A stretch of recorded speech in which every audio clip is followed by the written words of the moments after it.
আজকে আমাদের আলোচ্য বিষয় হচ্ছে বিশ্ব নবীর মেরাজ সম্পর্কে।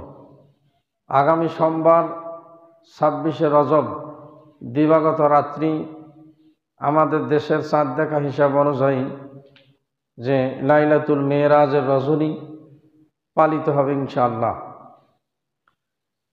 রসুলের এই মেরাজ সম্পর্কে কোরআন হাদিসে অকাট্য অনেক দলিল আছে। এখন মেরাজ আল্লাহ পাক কেন করাইছেন, এতে আমাদের শিক্ষণীয় বিষয় কি, আমলীয় বিষয় কি, এই বিষয়গুলো অনেক আলোচিত। একটা ইমানের দিক আছে, মেরাজের বিশ্বাসগত দিক আছে, কিছু বর্জনীয় বিষয় আছে, কিছু আমলীয় বিষয় আছে, এবং রসুলের শ্রেষ্ঠত্বের মর্যাদা এই মেরাজ দ্বারা প্রমাণিত। এজন্য এই মেরাজের বিভিন্নভাবে কোরআন হাদিস থেকে আলোচিত হয়ে থাকে যে বিষয়টা এক নম্বর ইমানি দিক। মেরাজ জাগ্রত অবস্থা হয়েছে না স্বপ্নে হয়েছে, সশরীরে হয়েছে না ঘুমন্ত অবস্থায় হয়েছে, এই বিষয়গুলো একটা বিশ্বাসগত দিক। আর কেনই বা আল্লাহ রাব্বুল আলামিন তাকে এ মেরাজ করাইলেন? কোরআনে কারিমে সূরা বনী ইসরাঈল এবং সূরা নজম, এই দুইটি সূরায় রসুলের মেরাজের আলোচিত হয়েছে, এবং সিয়াসাত্তা সহ বিভিন্ন হাদিস গ্রন্থ আল্লাহ রসুলের এ মেরাজের আলোচনা এসেছে।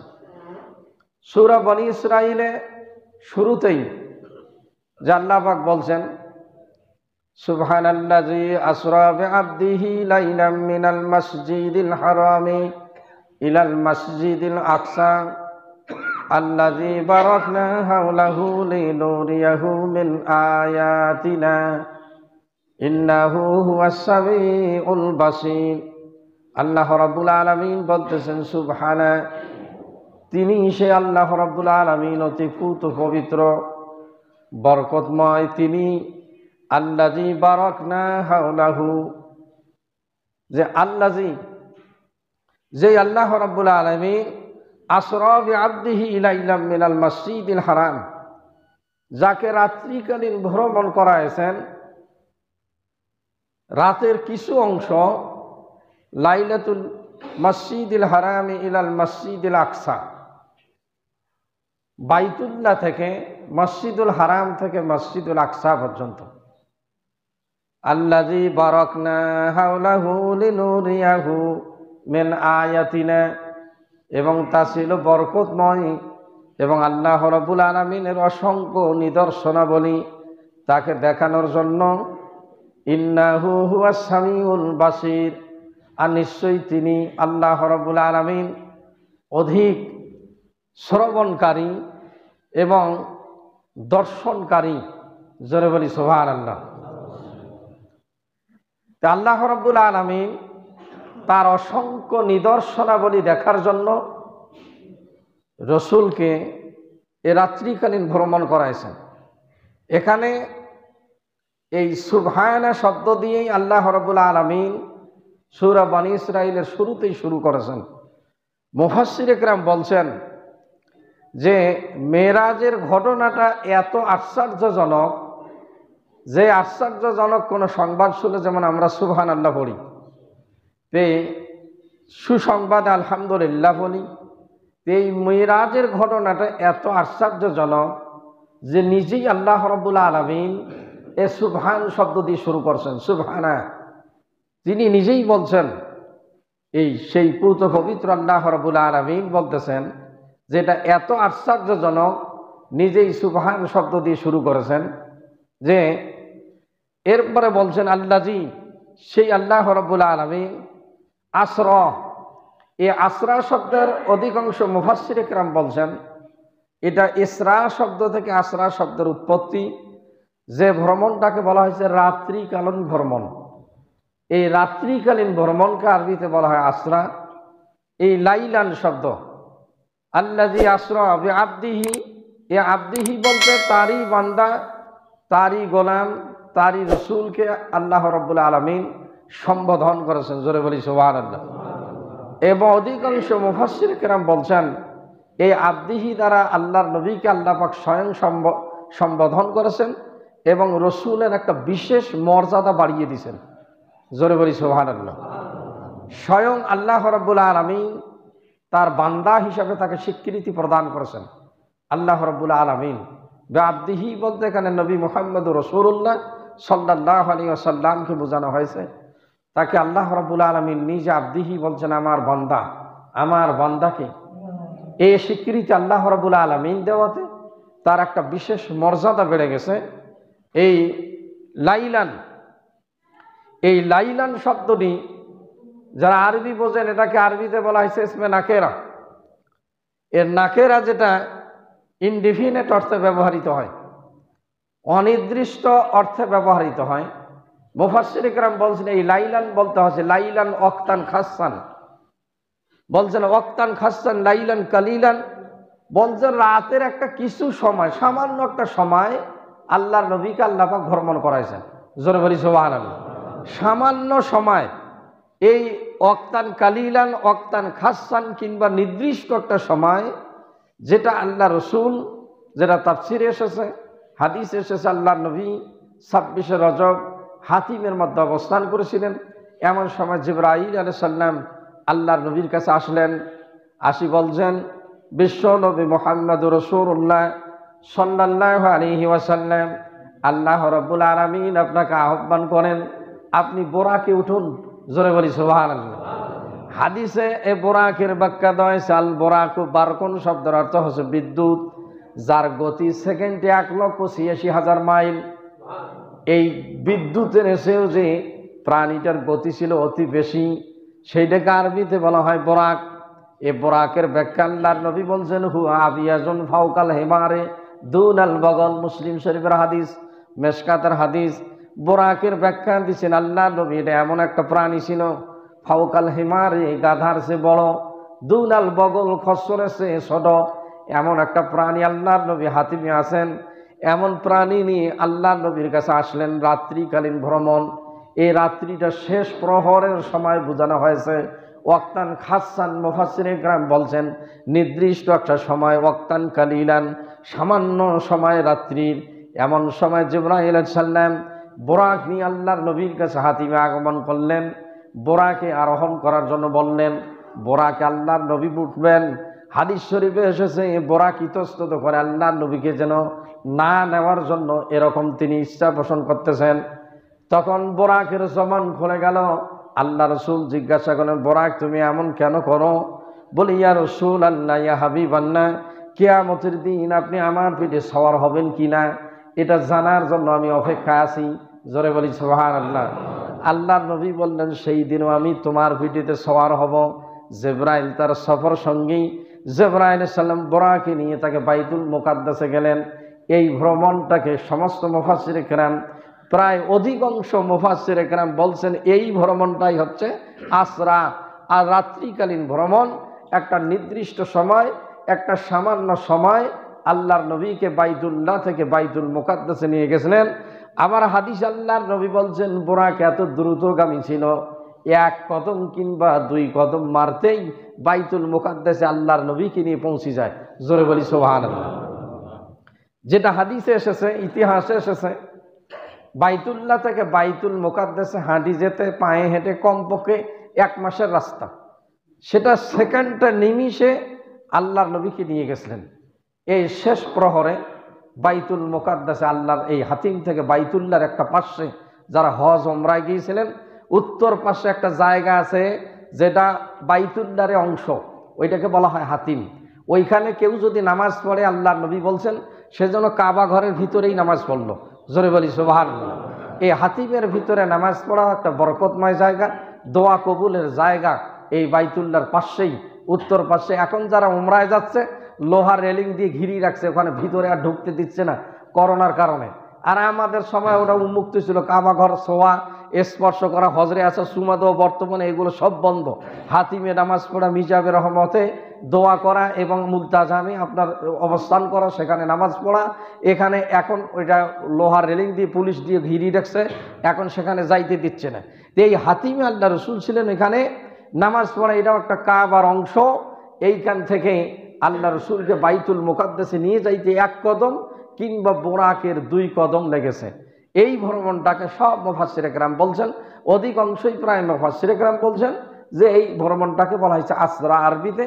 এরপরে বাইতুল মুকাদ্দাসে তিনি 2 রাকাত নামাজ পড়ছিলেন। কোনো মুফাসসিরে কেরাম বলছেন শুরুতেই নামাজ পড়ছিলেন তিনি 2 রাকাত বোরাক বান্ধিয়ে রাখিয়ে, কিংবা কোনো কোনো মুফাসসিরে কেরাম বলছেন বোরাক বান্ধিয়ে রাখিয়ে তিনি ঊর্ধ্ব জগতে মেরাজ গমন করছিলেন। ফিরে আসার সময় সমস্ত নবী রসুলকে নিয়ে শেষ সময় 2 বার তিনি 2 রাকাত নামাজ পড়েছেন। আমার কথা বুঝেছেন আপনারা?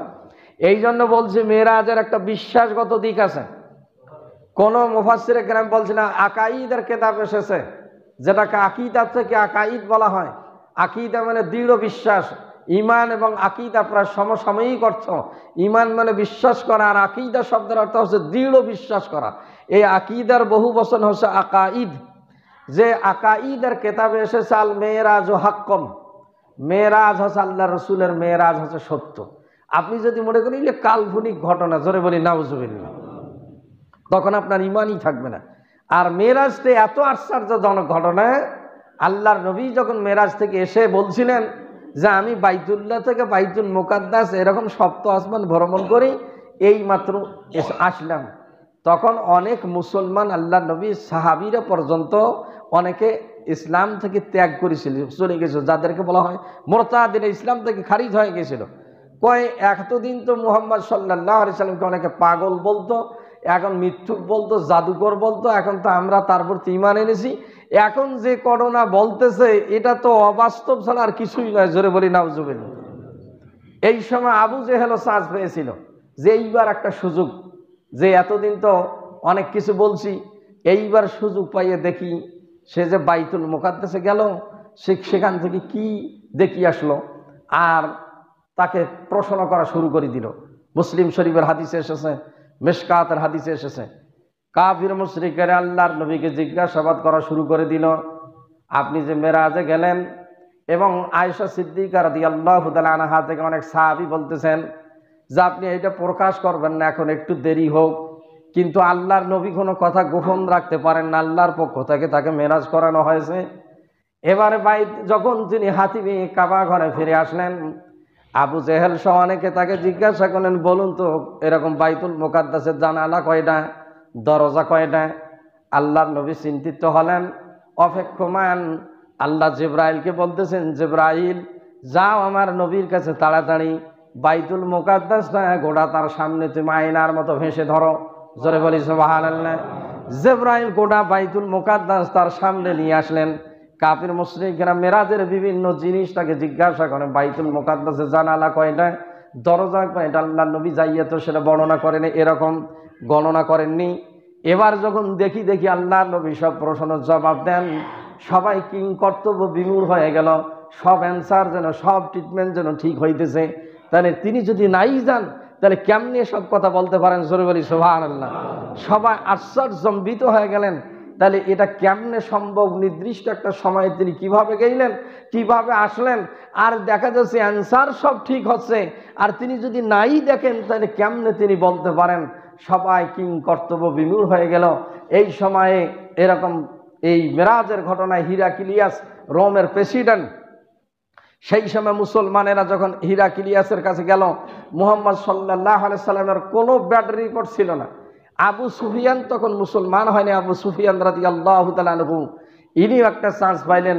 তার ব্যাপারে মিথ্যা এরকম অনেক অভিযোগ দিলেন যে তার তো সব আমরা সত্যবাদীতে পাই, কিন্তু একটা কথা আমরা বিশ্বাস করতেই পারছি না, তিনি বাইতুল মুকাদ্দাসে হাতিম থেকে কেমনে নিমিষের মধ্যে গেলেন, যেটা 1 মাসের রাস্তা কমপক্ষে পায়ে হেঁটে উঠে পিঠে যাইতে সময় লাগে, আর সেই রাস্তায় এত দ্রুত তিনি কিভাবে গেছিলেন, ফিরিয়ে আসলেন, এটা আমরা যেন বিশ্বাস করতে পারি না। তাফসিরে মারিফুল কোরআনের মধ্যে এসেছে, মাজাহারিতে এসেছে, ইবনে কাসিরের মধ্যে এসেছে। এই সময় যখন হিরাক্লিয়াসের কাছে অভিযোগ দিচ্ছে আবু সুফিয়ান, তখন খ্রিস্টান ধর্মযাজক, সেই সময়ে যারা বাইতুল মুকাদ্দাস এরকম তারা নিয়ন্ত্রণ করতেন এবং পরিদর্শন করতেন। প্রত্যেক দিন জলদা খুলতেন, জানাজা খুলতেন। এই খ্রিস্টান ধর্মযাজক বলতেছে যে যিনি মুহাম্মদুর রাসূলুল্লাহর কথা বলতেছেন, যার বিরুদ্ধে অভিযোগ দেওয়া হয়েছে, আমার কাছে একটা সত্য ঘটনা আছে। যেই দিন 26শে রজব, সেই দিন আমি বাইতুল মুকাদ্দাসের একটা দরজা, একটা পাল্লা শতবার চেষ্টা করেছি, আমি দিতে পারি না। আর আমি লাস্ট পর্যন্ত কয়েকজনকে ডেকে আনলাম এই দরজাটা ঠিক মতো আগের মতো দেওয়ার জন্য, কিন্তু আমরা শক্তিতে কুলাইতে পারলাম না। নিচে দেখি যে কোনো এরকম সমস্যা হয়েছে কিনা, দরজার কোনো সমস্যাও দেখি না, কোনো কিছু ত্রুটিও দেখতে পাই না। সব এরকম উন্মুক্ত রেখে আল্লাহর হাওলায় ছেড়ে দিয়ে চলে গেলাম। পরের দিনে এসে যেন দেখি দরজা আগের মতো সব দেওয়া আছে, এবং ওই দরজার পাশে যেন বাইতুল মুকাদ্দাসের একটা ফুটা যেন দেখতে পাই, কি যেন বান্ধিয়ে রাখা হয়েছিল, সেটা যেন আমরা প্রত্যক্ষ করলাম। যখন হিরাক্লিয়াসের কাছে আবু সুফিয়ান এই অভিযোগ দিয়েছিল, ওই সময় খ্রিস্টান ধর্মযাজক যখন স্বীকৃতি দিল, তখনই তিনি বিশ্বাস করে ফেললেন যে আল্লাহর নবী যে মেরাজের কথা বলছেন, বোরাক তিনি বাইতুল মুকাদ্দাসে বেঁধে রেখেছিলেন, সত্যি এই ঘটনা হবে। জোরে বলি সুবহানাল্লাহ। আবু বকর সিদ্দিক রাদিয়াল্লাহু তাআলা আনহু এখন আল্লাহর নবীর সঙ্গে সাক্ষাৎ করেনি। আবু বকরের কাছে আগেই আবু জেহেল পৌঁছায় দিল যে নবীর তোমরা অনুকরণ করো, দীর্ঘদিন ধরে যার তোমরা সঙ্গী, যার প্রতি তোমরা ঈমান এনেছো, সে তো আজকে এমন একটা কথা বলতেছে, এত আশ্চর্য কথা বলতেছে যেটা মেনে নেওয়ার মতো নয়। তোমার অভিমত কি? বলে কি তিনি বলতেছেন? বলে তিনি নাকি হাতিম থেকে বাইতুল মুকাদ্দাসের নির্দিষ্ট একটা ওয়াক্তান কালিলান ওয়াক্তান খাসান, নির্দিষ্ট সময়ে তিনি বাইতুল মুকাদ্দাস থেকে বাইতুল আকসা পর্যন্ত পৌঁছে গেলেন। আবার ফিরে আসি সব যেন জানালা দরজা গণলেন, তিনি নামাজ পড়লেন। আরশে আজিম থেকে ফিরে আসি এই কথাগুলো বলতেছেন, তোমার অভিমত কি? আবু বকর সিদ্দিক রাদিয়াল্লাহু তাআলা আনহু বললেন যে নবী মুহাম্মদুর রাসূলুল্লাহ যদি তিনি নিজ মুখে এই কথাগুলো বলে থাকেন, তাহলে তার কাছ থেকে শোনার আগেই আমি বিশ্বাস করিলাম। জোরে বলি সুবহানাল্লাহ। এই জন্য একটা ইমানের দিক আছে, মেরাজের শিক্ষণীয় বিষয়, বিশ্বাসগত দিক। এটাতে যদি আপনার পূর্ণ বিশ্বাস না থাকে, তাহলে আপনার ইমান পরিপূর্ণ নয়। জোরে বলি নাউজুবিল্লাহ।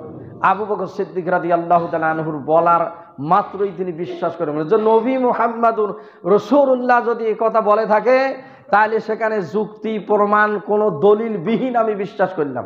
সেই দিন আল্লাহর নবী আবু বকরকে সিদ্দিক উপাধি দিয়েছেন, সেই দিন তিনি সিদ্দিক উপাধিতে ভূষিত হয়েছেন। তার মুখে শোনার আগেই তিনি মুহাম্মদুর রাসূলুল্লাহর কথাকে বিশ্বাস করেছেন।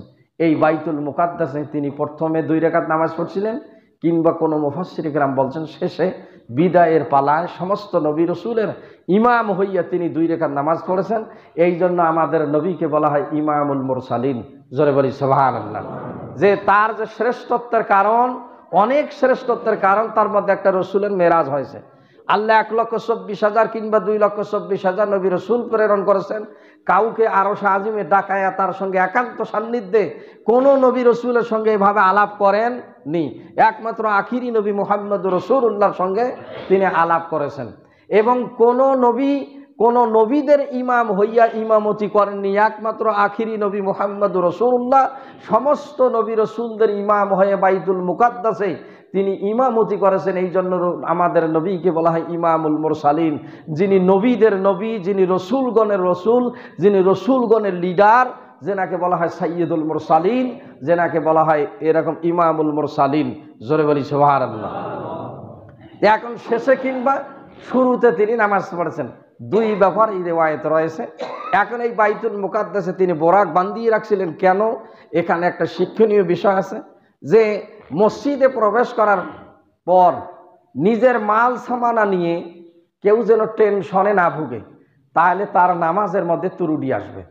এই জন্য আমাদের মসজিদে একটা জুতা রাখার ব্যবস্থা নাই। যারা কমিটিতে আলছেন, এই জুতা রাখার একটা কি ব্যবস্থা করা যায়, পিছনে করা যায় না সামনে করা যায়, যাতে দামি জুতা নিয়ে কোনো মুসল্লি টেনশনে না পড়েন যে আমার জুতাগুলো হারাইবে, নামাজ পড়ি আমি পাবো কি পাবো না। সাইকেল হারাইছে মসজিদ থাকি, মোটর সাইকেল হারাইছে আমাদের মসজিদ থাকি, জুতা হারাইছে কয়েক জোড়া, এজন্য আপনারা এ ব্যাপারে একটা সিদ্ধান্ত গ্রহণ করেন যে অন্তত পিছনের অন্তত যেখানে ঢুকিয়ে অন্য কোনো জায়গায় বাক্স ছিল, অনেক মসজিদে দেখা যায় সামনে বাক্স আছে পিছনে আছে, যে আমাদের মসজিদে বাইরে কোনো মেহমান আসলে জুতা রাখার কোনো ব্যবস্থা পায় না, তিনি নামাজের টেনশন ক্রিয়েট করেন যে জুতাগুলো নামাজ পড়ি আমার থাকবে কি থাকবে না। এটা রসুলের শিক্ষণীয়, তিনি বোরাক বান্ধিয়ে নামাজ পড়েছেন, যে বোরাক আল্লাহ পাক ফেরেশতা দিয়ে তার কি করতে পারতেন, পাহারা দিতে পারতেন। কিন্তু আল্লাহর নবী এই আদর্শ সারা দুনিয়ার মানুষের জন্য, তিনি যে নেতা সাইয়্যিদুল মুরসালিন, তিনি যে সাইয়্যিদ, তিনি যে নেতা, তিনি যে লিডারশিপ, এ শিক্ষা দিয়ে গেছেন যে মসজিদে ঢুকিয়ে মানুষ যেন তার মাল সামানি নিয়ে টেনশনে না পড়েন, এগুলো নিজ দায়িত্বে হেফাজত করে ইবাদতে বসবে। জোরে বলি সুবহানাল্লাহ। এই জন্য তিনি বোরাক বান্ধিয়ে রাখছিলেন, এবং এই বোরাক বান্ধা অবস্থায় তিনি মসজিদে আকসায়, যেটা জেরুজালেমে, যেটা ফিলিস্তিন এবং ইসরায়েলের মধ্যে এখন অবস্থিত, যেটা এখন মুসলমানদের দখল আছে, এই মসজিদ, মসজিদুল আকসা এবং মসজিদ যেটা বাইতুল্লাহ, এটার ব্যবধান হাদিসে এসেছে, তাফসিরে এসেছে 40 বছরের ব্যবধান, যেটা ফেরেশতারা বাইতুল্লাহ সর্বপ্রথম নির্মাণ করেছেন, এরপর ইব্রাহিম আলাইহিস সালাম নির্মাণ করেছেন। এই ইব্রাহিম আলাইহিস সালামের নির্মাণের পর যেটা বাইতুল মুকাদ্দাস, 40 বছরের ব্যবধান ছিল। আল্লাহ রাসূলকে জিজ্ঞাসা করা হয়েছে, এবং এই পবিত্রতম দুইটি মসজিদ, এবং দুনিয়ার আল্লাহ রসুল বলছে লা সালাসাতা মাসাজিদ লা তাশুদ্দু রিহালাতা লা সালাসাতা মাসাজিদিন। আল্লাহ নবী বলছেন 3টা মসজিদ ছাড়া তোমরা ভ্রমণের কষ্ট নিও না, একটা মসজিদুল আকসা, একটা মসজিদুল হারাম, আর একটা মসজিদে নববী। আল্লাহ নবী এই 3টে মসজিদে ভ্রমণ করা ছাড়া অন্য মসজিদে ভ্রমণের কষ্ট দিতে নিষেধ করেছেন। বাইতুল্লাহ 1 রাকাত নামাজ পড়ে 1 লক্ষ রাকাত নামাজের সব হয়। জোরে বলি সুবহানাল্লাহ। মসজিদে নববীতে 1 রাকাত নামাজ পড়লে 50,000 রাকাত নামাজ পড়ার সব হয়। মসজিদুল আকসায় 1 রাকাত নামাজ পড়লে 25,000 রাকাত নামাজ পড়ার সব হয়। জোরে বলি সুবহানাল্লাহ। এই বাইতুল মুকাদ্দাসে তিনি বোরাক বান্ধিয়ে এখন কোথায় গেলেন?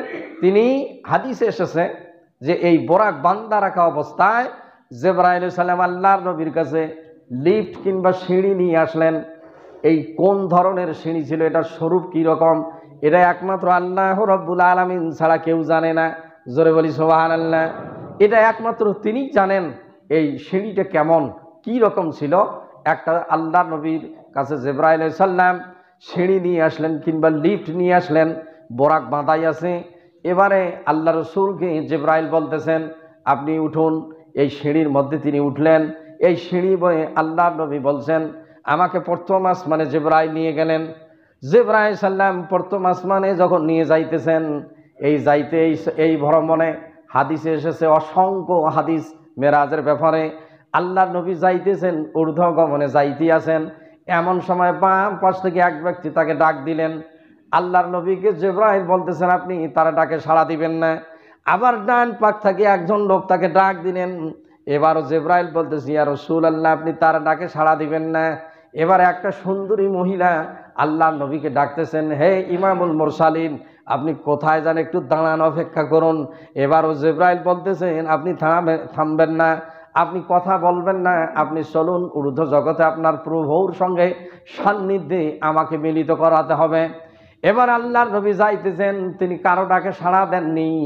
এবারে জিবরাইলকে বলছিলেন ও ভাই জিবরাইল, যে লোকগুলো আমাকে ডাকলো আপনি কেন আমাকে তাদের ডাকে সাড়া দিতে বাধা প্রদান করলেন? বলে বাম পাশ থেকে যে ডাকছিল সে ছিল ইহুদি, যদি তার ডাকে আপনি সাড়া দিতেন আপনার উম্মতেরা ইহুদি হয়ে যাইত। ডান পাশে খ্রিস্টান ডাকছিল, যদি তার ডাকে সাড়া দিতেন তাহলে আপনার উম্মতেরা খ্রিস্টান হয়ে যাইত। যে সুন্দরী মহিলা আপনাকে ডাকছিল এ দুনিয়া, আপনি যদি তার ডাকে সাড়া দিতেন আপনার উম্মতেরা দুনিয়াদার হইত। এই জন্য আখিরি নবীর কিছু উম্মত থাকবে কিয়ামত পর্যন্ত তারা দুনিয়াদার হবে না, অধিকাংশই দুনিয়াদার হবে, কিন্তু কিছু দুনিয়াদার হবে না। জোরে বলি সুবহানাল্লাহ। এবার আল্লাহ নবীকে প্রথম আসমানে নিয়ে গেলেন। প্রথম আসমানে এক ফেরেশতা নিযুক্ত থাকেন, সে আসমানের দরজা খুলিয়ে দিল। খুলিয়ে দেওয়ার পর জিজ্ঞাসা করছে মান হাযার রাসূল, এ ব্যক্তিকে? বলছেন হুয়া নবী মুহাম্মাদিন সাল্লাল্লাহু আলাইহি ওয়াসাল্লাম। আর এই বলছেন নবী মুহাম্মদুর রাসূলুল্লাহ। প্রথম আসমানের দায়িত্বে আছেন আল্লাহর নবী। বলছেন আদম আলাইহিস সালাম। আদম আলাইহিস সালামকে যা সালাম দিলেন আসসালামু আলাইকুম ইয়া আদম, এরকম সফিউল্লাহ আল্লাহর নবী সালাম দিলেন। তারপরে সাল্লাম তো রদ্দান, হাদিসের ইবারতে এসেছে আল্লাহ নবীর সালামের আদম আলাইহিস সালাম জবাব দিলেন, জবাব দিয়ে বললেন মারহাবান, শুকরান, বিভিন্ন ধন্যবাদ জ্ঞাপন আনতে বললেন জিবরাইল আলাইহিস সালাম যে সেই নবীর উম্মতের জন্য কতই না সৌভাগ্যবান, যারা হবে কিয়ামতের দিন বেশি মর্যাদাবান। জোরে বলি সুবহানাল্লাহ। আর অনেক হাদিসে অনেকভাবে তাকে সংবর্ধনা জানায়া প্রথম আসমানে আদম আলাইহিস সালামের সঙ্গে সালাম বিনিময় হয়। এক আসমান থেকে আর এক আসমানে দূরত্ব আল্লাহ নবী বলছেন 500 বছরের রাস্তা। জোরে বলি সুবহানাল্লাহ। এখন এটা কেমনে যাবে আর কেমনে নিয়ে যাবেন, এটা আল্লাহ পাকের জন্য অসম্ভব কিছু নয়। এবং বিজ্ঞানীরা বলছেন এই প্রথম আসমান থেকে দ্বিতীয় আসমানে আলোর গতি আছে, এরকম বরফের স্তর আছে, এটা মানুষের জন্য ভেদ করা সম্ভব অসম্ভব। কিন্তু অনেক আবার মুসলিম বিজ্ঞানীরা জবাব দিয়েছেন যে এটা অসম্ভব কিছুই নয়। জোরে বলি সুবহানাল্লাহ। আল্লাহ রাব্বুল আলামিন যার বাড়িতে কোনো মেহমানকে আহ্বান করা হয়, যিনি মেজবান ডাকান, কোন রাস্তা দিয়ে আসলে তার বাড়িতে নিরাপদে আপনি পৌঁছিবেন এটা মেজবান জানে কি না? আপনাকে রংপুর ডাকাইছে অমুক জায়গায়, যিনি ডাকাইছে তিনি বলবেন যে আপনি কি শাপলা দিয়ে আইসেন, কি অমুক দিয়ে আইসেন, কি লালবাগ হয়ে আসেন, কি ওই অমুক রাস্তা রিক্সা চললে আপনার আমার বাড়িতে আসা সহজ হয়ে যাবে। মেজবান জানে কি না? এরকম আল্লাহ রাব্বুল আলামিন ভালো জানে কোন রাস্তা দিয়ে নিয়ে গেলে জিবরাইলকে বলছে যেখানে আলোর গতি পানির গতি তাকে স্পর্শই করতে পারবে না। জোরে বলি সুবহানাল্লাহ। আবার বিজ্ঞানী বলছেন এত দ্রুত তাকে নিয়ে যাওয়া হয়েছে, আলোর গতি বরফের গতি তাকে এরকম স্পর্শ করার সুযোগই পায়নি। জোরে বলি সুবহানাল্লাহ। যেটা বলছেন যে মেরাজের ঘটনা এত আশ্চর্যজনক, যেটা দেখা যাচ্ছে যে এই আশ্চর্যজনক, যেমন আপনি মোমবাতিতে যদি আঙ্গুল দ্রুত 50 বার স্পর্শ করেন দেখা যাবে সামান্য আঁচ লাগবে মাত্র। তাহলে এই এত দ্রুত তাকে নিয়ে গেছে, আলোর স্তর, পানির স্তর, বরফের স্তর তাকে অতিক্রম করেই তাকে দ্রুত নিয়ে যাওয়া হয়েছে। এবারে এই প্রথম আসমান থেকে দ্রুত আসমানে, দ্রুত দ্বিতীয় আসমানে আল্লাহর নবীকে নিয়ে যাওয়া হয়। এবারে দ্বিতীয় আসমানে যে আল্লাহর নবী দেখেন আদম আলাইহিস সালামের প্রথম আসমান, দ্বিতীয় আসমানে ইয়াহিয়া এবং ঈসা আলাইহিস সালামের সঙ্গে দেখা হয়। আর তারপরে হাদিসের ইবারতে আছে এরা দুইজন ছিল খালাতো ভাই। জোরে বলি সুবহানাল্লাহ। ইয়াহিয়া এবং ঈসা আলাইহিস সালাম ছিল খালাতো ভাই, তাদের সঙ্গে সালাম বিনিময় হয়, সালাম বিনিময় হয়, কথোপকথন হয়। দ্বিতীয় আসমান থেকে তাকে তৃতীয় আসমানে নিয়ে যাওয়া হয়।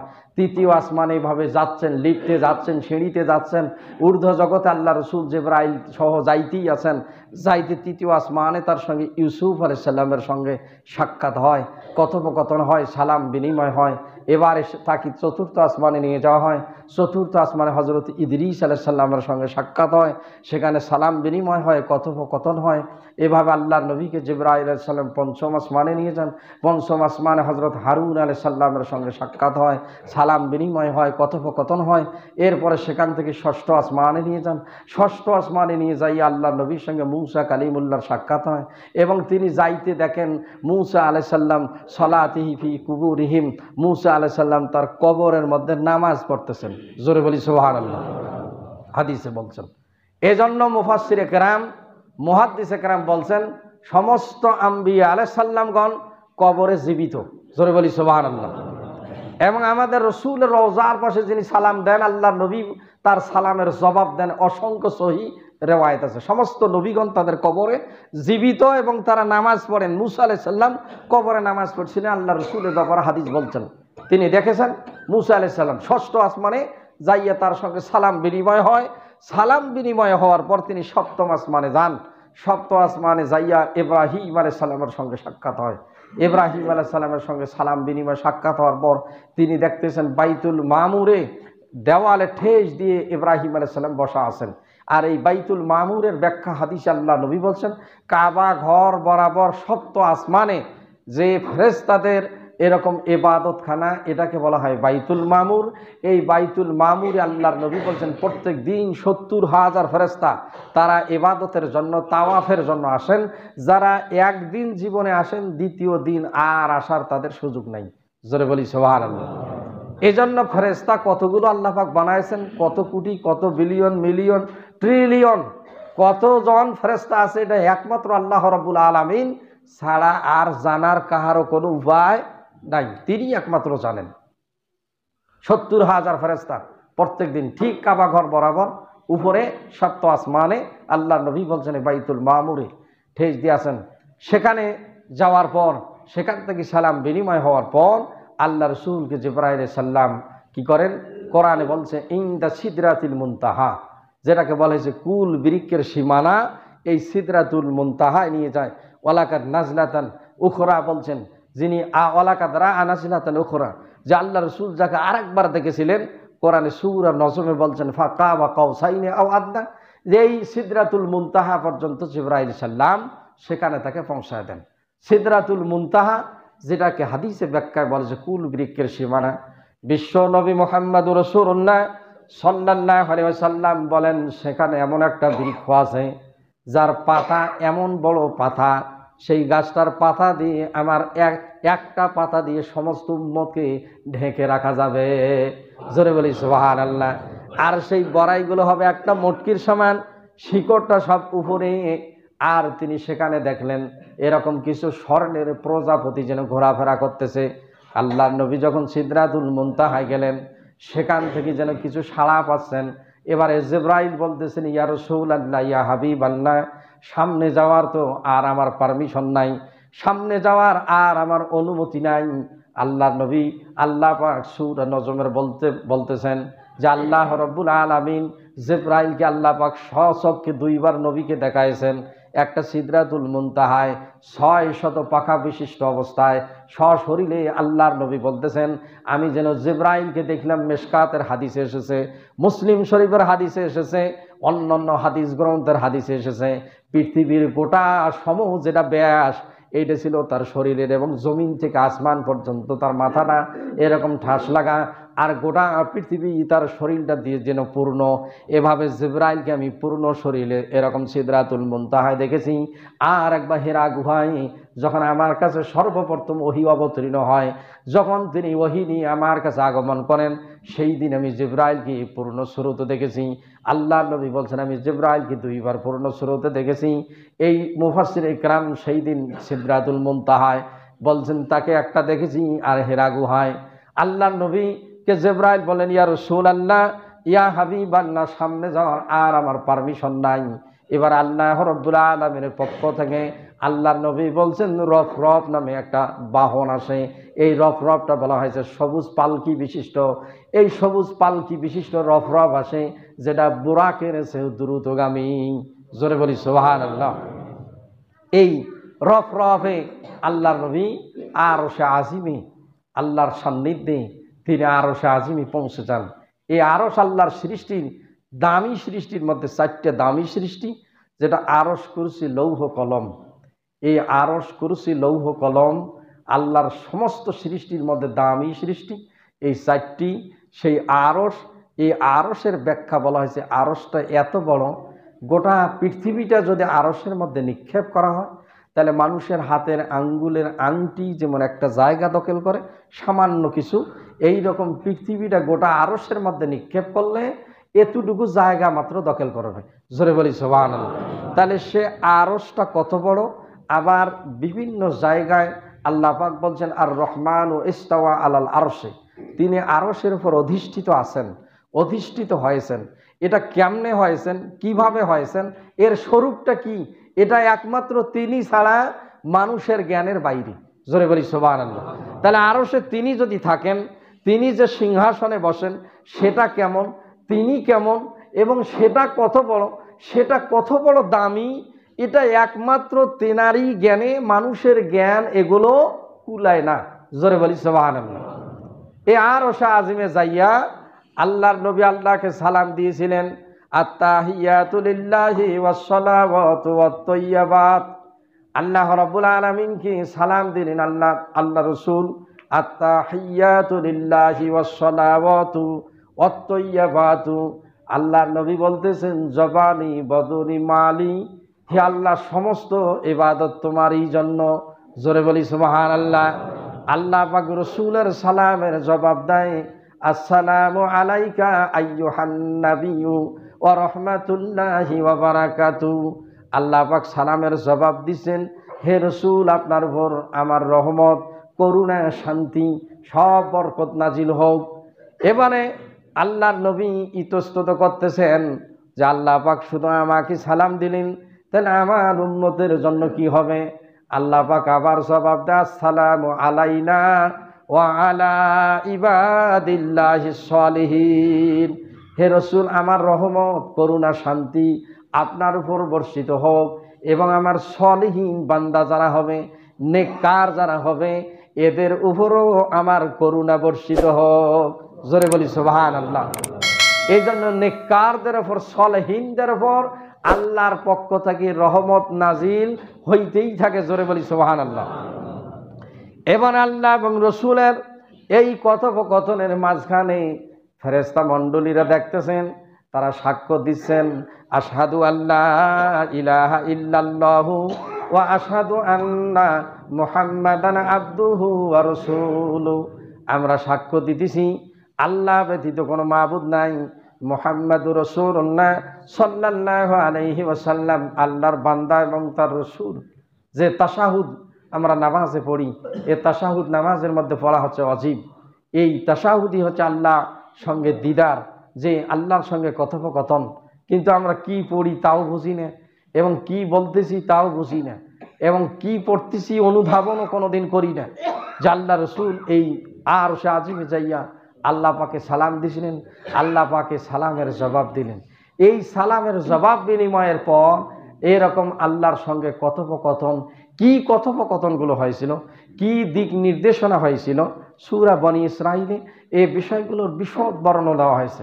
সমাজনীতি কিভাবে চলবে, রাষ্ট্রনীতি কিভাবে চলবে, পারিবারিক জীবন কিভাবে চলবে, তোমরা লেনদেন কিভাবে করবে, এ বিভিন্ন 14 দফা এভাবে নিয়ম নীতিগুলো আল্লাহ রাব্বুল আলামিন রসুলের উপরকে জানায়া দিলেন। এই জানায়া দেওয়ার পর সামনে জুমা ইনশাল্লাহ এই 14 নীতির উপর আলোচনা হবে। এইগুলো জানায়া দিলেন। জানায়া দেওয়ার পর আল্লাহ রসুল বলছেন, আল্লাহর সঙ্গে এই কথোপকথনের পর আমাকে জান্নাতে নিয়ে গেলেন, জাহান্নামে নিয়ে গেলেন জিবরাইল আলাইহিস সালাম। জান্নাত এবং জাহান্নামের আমি নিদর্শনগুলো দেখলাম, এবং আল্লাহ রসুল বলছেন আল জান্নাতু ওয়ান নারু হাক্কুন ওয়া হুয়া মাওজুদাতানে। আল্লাহ নবী বলছেন এটা একটা ইমানের অঙ্গ। জান্নাত এবং জাহান্নাম আল্লাহ পাক তৈরি করে রেখেছেন, এটা সত্য। মাওজুদাতান, এটা তৈরি করা হয়েছে, তৈরি করবে বিচারের দিন তা নয়, এটা তৈরি করা হয়েছে। জোরে বলি সুবহানাল্লাহ। এর ওপরও ঈমান থাকতে আল্লাহ নবী জান্নাতীদের অবস্থা দেখলেন, জাহান্নামীদের অবস্থা দেখলেন। আল্লাহ রসুল বলছেন আমি জান্নাতে আমার মাকামে মাহমুদ, যেটা আল্লাহ পাক আমাকে দান করবেন, এ জান্নাতের মধ্যে আমি ঢুকলাম, এবং আমি অন্যান্য সাহাবা আজমাইন আমার জান্নাতে কোথায় থাকবে সেই জায়গায় গেছিলাম। ও এরকম মুসলিম শরীফের হাদিসে এসেছে, আল্লাহ নবী বলতেছেন ওমর যে জায়গায় থাকবে ওই জায়গায় আমি জান্নাতের মধ্যে ঢুকি নাই। তখন সাহাবা আজমাইন বলছিলেন ইয়া রাসূলুল্লাহ, আপনি কেন ওমরের জায়গায় গেলেন না? বলে ওমর দুনিয়ায় একটু কঠোর ছিল, সেই ইসলামের জন্য কঠোরতা অবলম্বন করতেন, এরকম এমনিতে কঠোর নয়। যদি আমি রসুলকে জিজ্ঞাসা করে বসেন যে ইয়া রাসূলুল্লাহ, আমার অনুমতির আগে কেন আমার বেহেশতে আপনি ঢুকলেন? জোরে বলি সুবহানাল্লাহ। এই জন্য ওমরের জায়গা আমি যাই নাই, জান্নাতের নিদর্শনাবলী আমি দেখলাম এবং জাহান্নামীদের অবস্থা দেখলাম। মালিক ফেরেশতাকে জিজ্ঞাসা করলাম ভাই জাহান্নাম উন্মুক্ত করো। জাহান্নাম উন্মুক্ত করলো, দেখলাম এত অন্ধকার, এ গাঢ় অন্ধকারে কাউকে চেনা যায় না। আমি জিজ্ঞাসা করলাম ভাই এত অন্ধকার কেন? আল্লাহ রাব্বুল আলামিন উত্তাপ দিয়েছেন, 1000 বছর লাল বর্ণ ধারণ করেছিল, এরপর আর 1000 বছর উত্তাপ দিয়েছেন, এরপরে সাদা বর্ণ ধারণ করেছে, এবং জাহান্নামকে আর 1000 বছর উত্তাপ দিয়েছেন, এজন্য কালো বর্ণ ধারণ করেছে, যেন কেউ কাহার সুরত দেখতে না পায়। জাহান্নামীর জন্য আল্লাহ রাব্বুল আলামিন জাহান্নাম গজবের জায়গা, শাস্তির জায়গায় জন্য করেছেন। এরপর আল্লাহ নবী বলছেন আমার চাচা আবু তালেবের সঙ্গে সাক্ষাৎ হয়, আমার চাচা আবু লাহাবের সঙ্গে সাক্ষাৎ হয়। সাক্ষাতের পর তাদের অবস্থা আমি জিজ্ঞাসা করি, চাচা আবু তালেবকে বলি চাচা আপনি কেমন আছেন? আবু তালেব বলে ও ভাতিজা আমি তো ভালো নাই, পৃথিবীতে মনে হয় জাহান্নামে আমার মতো শাস্তি আর কাউকে দেওয়া হচ্ছে না, আমি তোমার প্রতি ঈমান না আনার কারণে এই শাস্তিতে ভুগতেছি। বলে আপনি কি শাস্তি ভুগতেছেন? যে আমার অগ্নি জুতা 2টা আল্লাহ পাক দান করেছেন, আর শরীরের কোনো জায়গা দিয়ে আমার আযাব ওঠে না, শাস্তি আমাকে স্পর্শ করতে পারে না, কিন্তু এই 2টা অগ্নি জুতা দিয়ে যেটা আমার শাস্তি ওঠে, গোটা মাথাটা যেন গলিয়ে আমার টকবক করি কখন পড়ে যায়। এতে আমি ভাবতেছি আমার মতো জাহান্নামে আর কাউকে শাস্তি দেওয়া হচ্ছে না। আল্লাহ নবী বলেন চাচা আপনার মতো জাহান্নামে কম শাস্তি আর দ্বিতীয় কাউকে দেওয়া হচ্ছে না, জোরে বলি সুবহানাল্লাহ। বলে আমার হাতের স্পর্শের কারণে অন্য জায়গা দিয়ে আপনাকে আযাব স্পর্শ করতে পারে না, কিন্তু আপনি ঈমান আনেননি, এ কারণে নিম্ন শাস্তি, আপনি এই দুইটি শাস্তি পাচ্ছেন। আবু লাহাবের কাছে যাইয়া বলে, চাচা আপনি কেমন আছেন? বলে, ভাতিজা আমি তো ভালো নাই, তোমার প্রতি ঈমান আনি নাই, তবে আল্লাহ পাক আমার প্রতি একটা অনুগ্রহ বর্ষণ করেছেন। তুমি যেই দিন জন্মগ্রহণ করো, তোমার আনন্দের এই খুশির কারণে জন্মগ্রহণ করা আমার ইতিম ভাতিজা, যার শৈশবে মায়ের গর্ভে থাকতে বাবা মারা যায়, সেই ভাতিজা জন্মগ্রহণ করেছে। আনন্দের সংবাদ শুনে আমি একটা দাসীকে মুক্ত করে দিয়েছিলাম। সেই সোমবারের দিন সোয়াইবা নামে যে দাসীটাকে মুক্ত করে দিয়েছিলাম হাতের ইশারায়, আঙ্গুলের ইশারায়, সেই ওই দিনটাকে আল্লাহ রাব্বুল আলামিন আমার জন্য আযাবকে হালকা করেন, আর আঙ্গুল থেকে পানি বর্ষিত হয়, আমার আযাবের দ্বারা প্রশমিত হয়। জোরে বলি সুবহানাল্লাহ। আল্লাহ রাসূল জান্নাতি জাহান্নামীদের অবস্থা পরিদর্শন করে আবার তিনি কি করলেন, এই জিবরাইলের এরকম আর সঙ্গে সফর সঙ্গী মুনতাহা সিদরাতুল মুনতাহা থেকে তিনি আবার কি করে বাইতুল মুকাদ্দাসে এসেছিলেন। বাইতুল মুকাদ্দাসে এসে 2 রাকাত নামাজ শেষ পর্যায়ে সমস্ত নবী রাসূলকে নিয়ে ইমাম হয়ে তিনি পড়ছিলেন। এরপরে আবার হাতিমে ফিরে আসে, দেখেন উজুর পানি গড়িয়ে যাচ্ছে, কিংবা কি হচ্ছে যে বিছানা থেকে তিনি উঠছিলেন তাহা এখনো গরমই আছে। জোরে বলি সুবহানাল্লাহ। এই জন্য মেরাজের ঘটনাকে অত্যাধিক আশ্চর্যজনক ঘটনা বলা হয়েছে। সম্মানিত উপস্থিতি, এখন তিনি কি নিয়ে আসলেন মেরাজ থেকে, কি দিক নির্দেশনা আমাদের জন্য আছে, আগামী জুমা আলোচিত হবে ইনশাআল্লাহ।